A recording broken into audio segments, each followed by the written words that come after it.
Hello' guys নমস্কাৰ। মোৰ নতুন এটা মিনি ব্লগলৈ আপোনালোকক স্বাগতম জনালোঁ। মোৰ আজি গাটো একদম বেয়া। মোৰ মাতটো শুনি গম পাইছে চাগে, বহুত বেছিয়ে মানে গাটো বেয়া। জ্বৰ চৰ্দি কাহ হৈ কিনে একদম অৱস্থা বেয়া কৰি দিছে।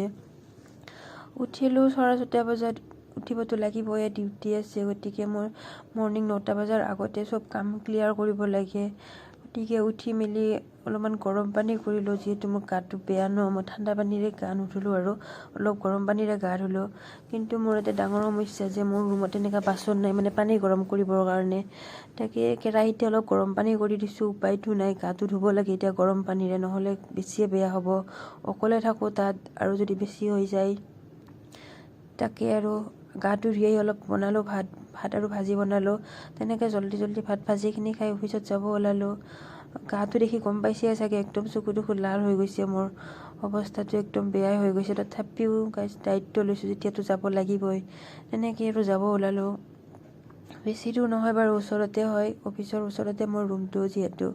তথাপিও আৰু গাটো বহুত বেয়া, যিমান ওচৰ হ'লেও যাব মন নাযায়, শুই থাকিব মন যায়।